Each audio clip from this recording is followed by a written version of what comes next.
CPAC.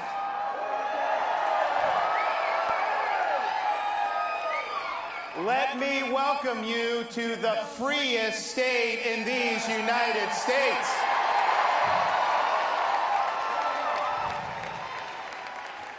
We were lucky to have CPAC in 2021, and I'm happy to inform you, 2021, Florida set an all-time record for domestic tourism coming into our state.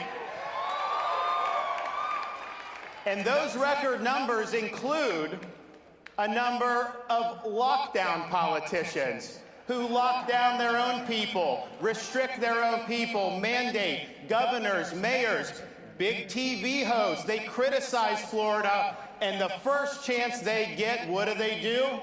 They escape to freedom in the state of Florida.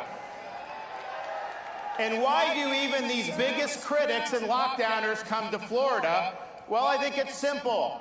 From the very beginning, we refused to let this state descend into some type of Faucian dystopia where people's freedoms are curtailed and their livelihoods are destroyed. We protected people's rights. We protected people's jobs. We protected small businesses, and we made sure that every kid in the state of Florida had an opportunity to go to school in person 5 days a week.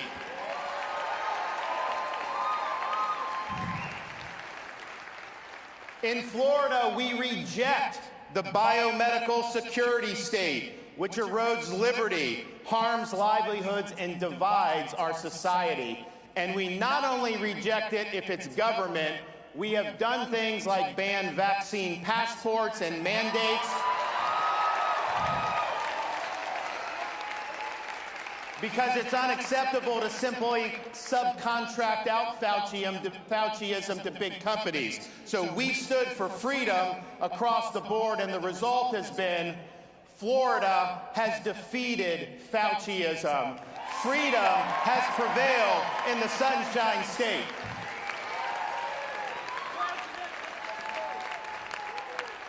And Florida led when it counted.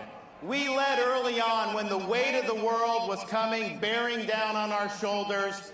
Everything we did, we were taking incoming. I remember the summer of 2020. We had the kids saying, you got to go have the kids in school. The teachers' unions, they would put coffins outside the Department of Education building in Tallahassee. They sued me to close the school. But we stood strong, and part of the reason we stood strong because we understand what it means to be a leader. Not just be a politician that twists in the wind, but be willing to make the tough decisions. I look back at President Eisenhower's farewell address. Many of you remember it because he warned about the military-industrial complex. That was smart. He was right. But if you read that speech, he also warned about the dangers of a rising scientific and technological elite. Government was funding more scientific research, and he said when that happens, there's a danger that public policy can be held captive by this scientific elite. And he said, the job of the statesman is not to subcontract out your policy to health bureaucrats or other type of bureaucrats. The job of the statesman is to lead, to take all the interests in society and make sure you're doing what's in the public good. So many governors over the last 2 years would simply defer to health bureaucrats because it was a safe thing to do politically. If things went bad, they can say, hey, the bureaucrats told me I had to do this. Yeah, you lost your job. Sorry, your business is done. The kids are locked out of school, but they're telling me I have to do this. That is not what we did in Florida. And we did it when it wasn't popular. We did it when we were taking fire. And we did it because my duty is to stand up and protect the freedoms and the jobs of the people I represent. And if that puts me in political jeopardy, then so be it. I will stand with them. I'm not going to try to protect my own hide.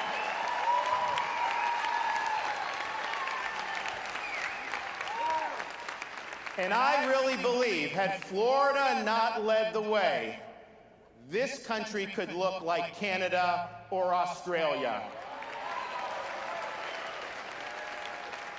We sometimes take freedom for granted. You should not do that after the last 2 years. It is contested The left does not want to honor our freedoms, and we have a responsibility to fight back on all fronts.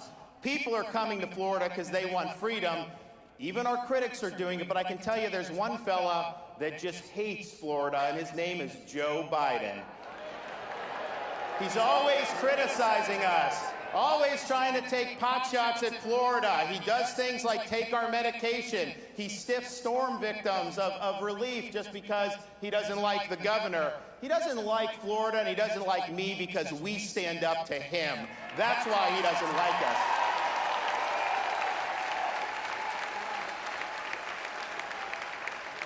Last year, we called a special session to protect every Florida job from Biden's vax mandates, and we succeeded. We've sent people to the Texas border and are suing Biden over his catch and release policy because he is not following the Constitution by letting our borders be overrun. We stand up against the weak on crime policies that is ravaging cities all across the country and what he supports, and we are standing against his reckless fiscal policies where they've printed trillions of dollars, and now we have rampant Biden-inflation. The inflation is because of his policies, and we're not going to let anyone forget that. So all told, he's had the worst first year of any president since the 1800s. And as Biden flounders, Florida is leading on issue after issue. We have the largest budget surplus and the lowest per capita tax burden in the entire United States, and no income tax, and we won't have that as long as I'm governor.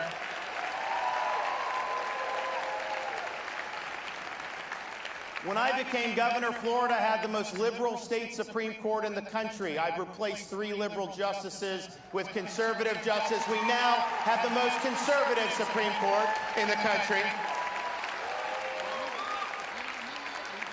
Since I became governor, we've banned sanctuary cities in the state of Florida. And we are in the process of getting money from the legislature so that if Biden is dumping illegal aliens into Florida from the southern border, I'm rerouting them to Delaware.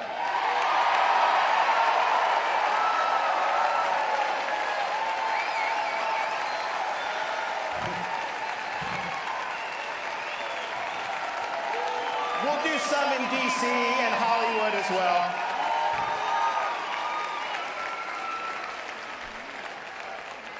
Florida leads the nation in school choice, and we have liberated hundreds of thousands of young kids who are living in poverty to get an education and make the most of life's opportunities. We in Florida were one of the first states to stand up and protect women's athletics. We're not going to let our young girls and our women athletes have opportunities denied for them because of ideology and political correctness. We were the first big state to legislate against big tech censorship because they want to silence us. They want to deplatform us, and we cannot have a free society if most of the speech in this country is controlled by a handful of left-wing oligarchs in Silicon Valley.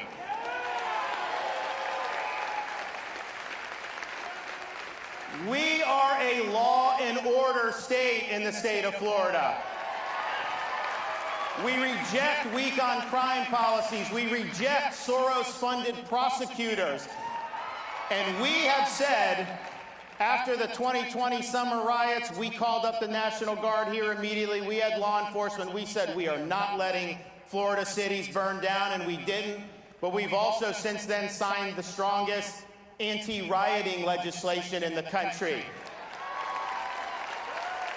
which says we will not let local governments defund the men and women of law enforcement and put their citizens at risk. And if you riot in the state of Florida, if you loot, if you are engaged in mob violence, this is not going to be like Portland, where they arrest you, take your mugshot, slap you on the wrist, and put you right back on the street to do it again. No, in Florida, you're not getting a slap on the wrist. You are getting the inside of a jail cell.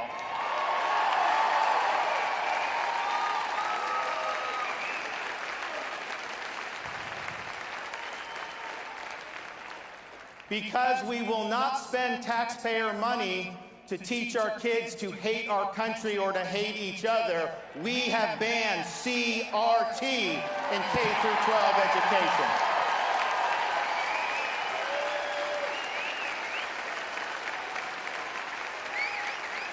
And instead, we have the most robust civics education anywhere in the country.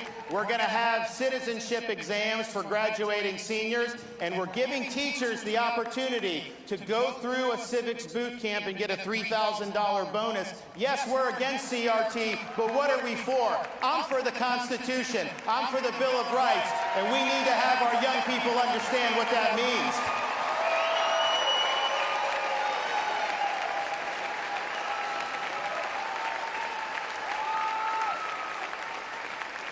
Because the rule of law is paramount, Florida has done more than any other state in the country to ensure the integrity of our elections. One of the first things I did when I became governor back in 2019, when people weren't talking about election integrity, was accept the resignation of the Broward County Supervisor of Election and remove the supervisor from Palm Beach County.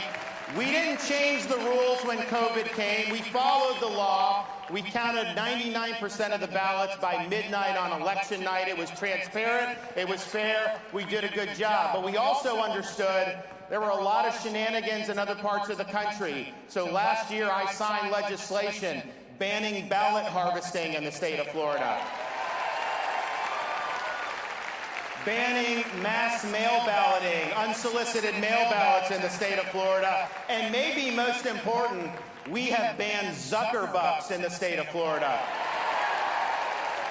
We're not going to let a tech titan commandeer the machinery of our elections by pouring hundreds of millions of dollars in for partisan purposes. That will not happen in the state of Florida, and we are doing even more this year.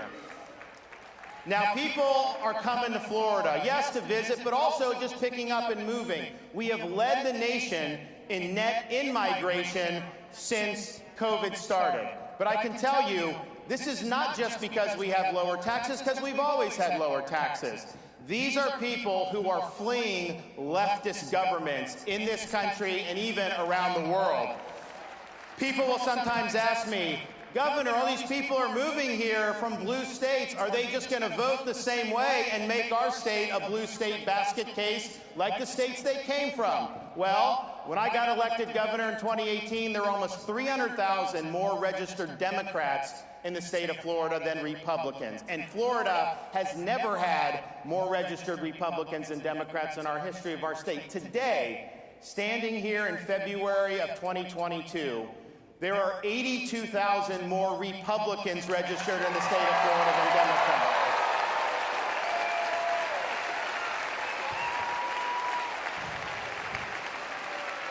And it's not just people coming from blue states. There are people that look to Florida as the citadel of freedom who are chafing under authoritarian rule all across the world. I recently got a letter from Samuel from Australia, and he said, quote, "There isn't much hope right now here, and many of us are fearful of what our leaders have in store for us. I look to you and your great state of Florida for hope during this dark time.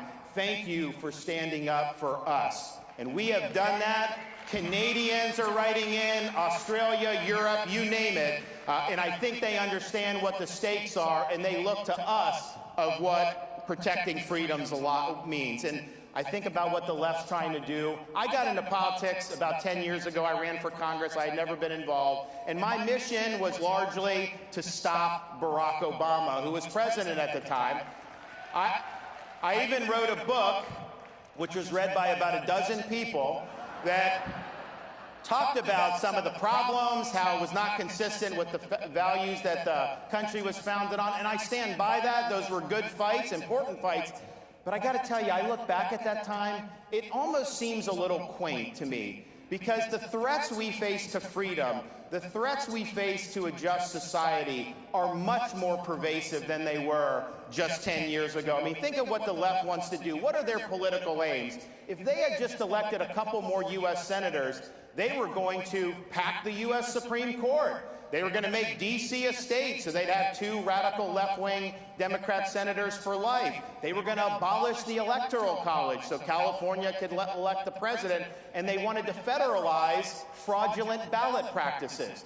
Now, say what you want about that. That is not an agenda that very many American families are sitting across the dinner table from each other saying, oh man, I wish we could make D.C. a state, or I wish we could pack the Supreme Court. No, that's not what people have on their mind. They're concerned about gas prices, crime, the border, all the disorder around the world. That's what they're concerned about. They're doing that, though. The left wants to do that because their goal is not to make our country great. It's to marginalize the conservative half of the country. They want us to be powerless. They want us to be voiceless. They want us to be second-class citizens. And what are these ideological aims? The woke is the new religion of the left. And this is what they have in mind. That's why they want CRT, because they want to divide the country. That's why they remove statues of Thomas Jefferson and Abraham Lincoln and Teddy Roosevelt. Take George Washington's name off schools because they want to erase that history. They want to delegitimize our founding institutions, and they want to replace that with their left-wing ideology as the foundational principles of our modern-day society. Wokeism is a form of cultural Marxism. It is not just about raising taxes or bad economic policy. It's about tearing at the fabric of our society and trying to replace it with something that will be much, much more sinister. And the problem that we face as conservatives is a lot of major institutions in our country have become infected with this woke virus. You look at academia. Do we even need to discuss that? Their main objective now is to impose an ideological worldview on the people that come through their universities. You look at corporate America. They're mentioning it. They're opposing voter ID. Many of them make a lot of money from Chinese slave labor, but they don't want voter ID in the United States. So they are engaging in woke activism. You look at our bureaucracy and how totally off the rails they have become in many different agencies. And it's not just limited to people like Fauci. You have it across the board where this has become a major behemoth. You look at the corrupt and dishonest legacy media in this country and what they're doing to divide us and what they're doing to prop up the regime. They are not in the business of telling the truth. They're in the business of spinning partisan narratives to be able to benefit their side. They don't speak truth to power. They're defending the regime in power. And if you speak up, they come after you. They'll smear you. They'll defame you. All they do day after day is concoct a blizzard of lies to try to deceive the American people. And make no mistake, that's going to intensify leading up to November. They're going to try to do anything they can to relieve the blame off Biden and to try to fool the American people into keeping Democrats in office. We're not going to let them do it, but that's what we're facing. And then maybe to top it off, you have big tech. Big tech is now the #1 institution for censorship in this country. They are working with the legacy media. They're working with the Biden regime to try to marginalize conservative voices. Anyone that dissents from their orthodoxy is a target. And so this is significant stuff. This is freedom that's being, on all different fronts, that's coming under assault. And so here's where we're at. When you have a society that's veering away from the truth, anybody that stands up and speaks the truth will come under fire. That is going to happen. And so in times like these, there is no substitute for courage. Having the courage to stand up against things like cancel culture, having the courage to reject corporate media narratives, having the courage to take on institutions like big tech, having the courage to stand in the way of the Brandon administration.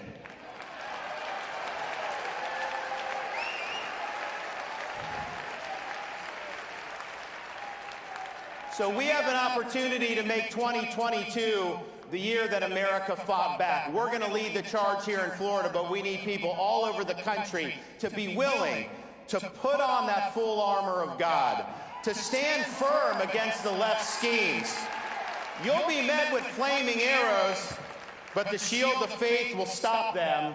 You will emerge victorious. And so I can tell you this, in Florida, we will be standing our ground. We'll be holding that line. We are not going to back down. We've accomplished more in this state than anyone thought possible, but I can tell you this, we have only begun to fight. Thank you all. God bless you. Appreciate you.